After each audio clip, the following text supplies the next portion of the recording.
Yeni analiz videosuna hoş geldiniz. Yaman ve Seher'in ayrılmamasını istiyorsanız ve İkbal ile Zuhal'in planlarında başarısız olsun diyorsanız da beğeni tuşuna basalım ve sayımızı görelim. Yaman ve Seher ayrılacak mı? Seher gerçekleri öğrenince ne yapacak? Nedim'i bekleyen tehlike ne? Zuhal ve İkbal'in gerçek yüzü ortaya çıkacak mı? İşte bütün sorularınızın yanıtları bu videoda.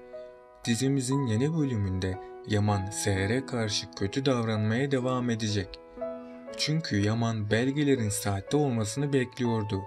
Ama Nedim belgelerin gerçek olduğunu söyleyince Yaman adeta yıkıldı. Bu yüzden Yaman gerçekleri öğrenene kadar Seher'den uzak durmaya devam edecek. Hatta bu süreçte Yaman Seher'e beklemediği şekilde hakaretlerde ve suçlamalarda bulunacak. Tabii Seher de Yaman'ın kendisinin neden böyle davrandığına bir anlam veremeyecek. Ama Seher tüm bu hakaretlere karşı sessiz kalmaya tercih edecek. Çünkü Seher Yusuf'un bu olaylardan etkilenip üzülmesini istemeyecek. Bu yüzden Seher'i daha zorlu günler bekliyor. Seher'e bu süreçte Cenger hariç hiç kimse destek olmayacak. Çünkü Yaman Seher'e kimsenin haberi olmamasını emretmişti.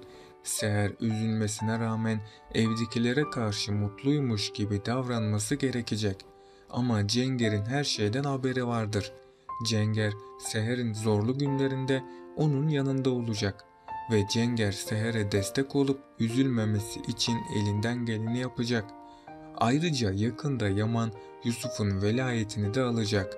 Bunun üzerine Yaman Seher'e boşanma davası açacak. Yani Yaman Seher'i kullandıktan sonra işi bittiğinde onu yarı yolda bırakıp gidecek. Seher de bu olanlara dayanamayıp ne yapacağını bilemeyecek. Bu olayların yaşanmasıyla Yaman Seher'in yüzüne tüm dosyaları fırlatacak. Seher de Yaman'ın kendisine güvenmediği için aşklarının sahte olduğunu düşünecek.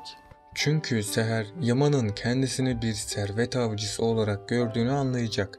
Seher bu kadar hakarete dayanamayıp Yaman'dan ayrılacak. Seher bunları öğrenince asla Yaman'a geri dönmeyecek.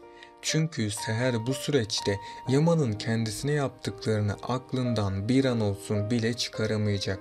Boşanma sürecinde gerçekler ortaya çıkacak. Yaman da gerçekleri öğrenince çok pişman olacak. Bunun üzerine Yaman Nedim'in kendisine ihanet ettiğini düşünecek. Çünkü Nedim gerçekleri araştırırken büyük bir dikkatsizlik yaptı.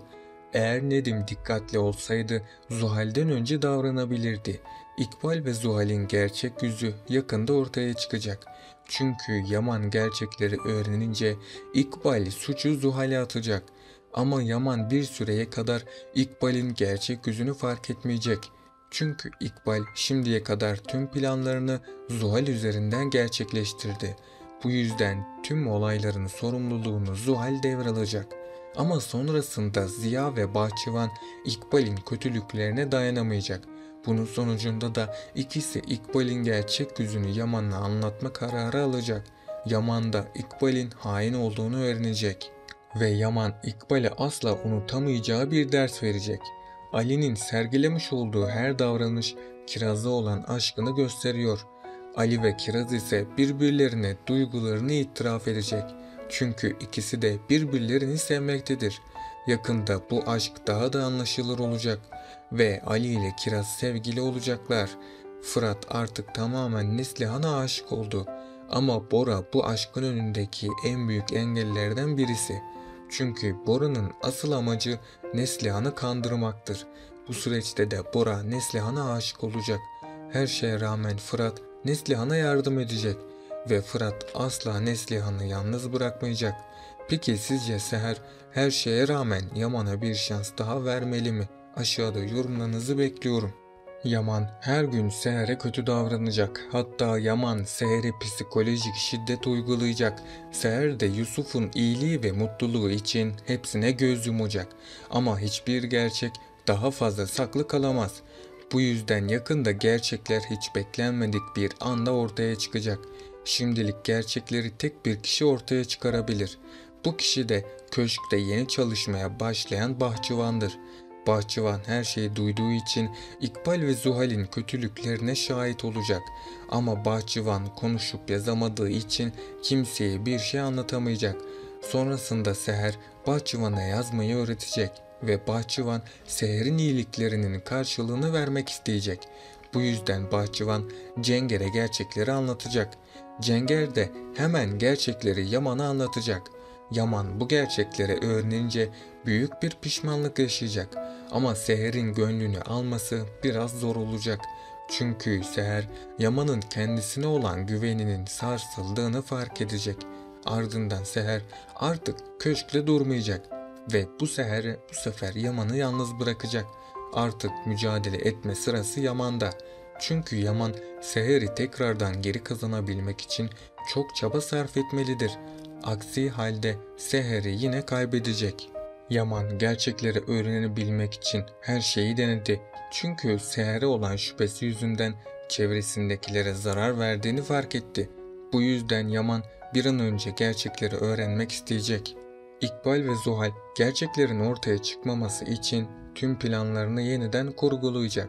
Aksi halde İkbal Yaman'ın kendisini affetmeyeceğini çok iyi biliyor. Ama bir ihtimali unutmamakta fayda var.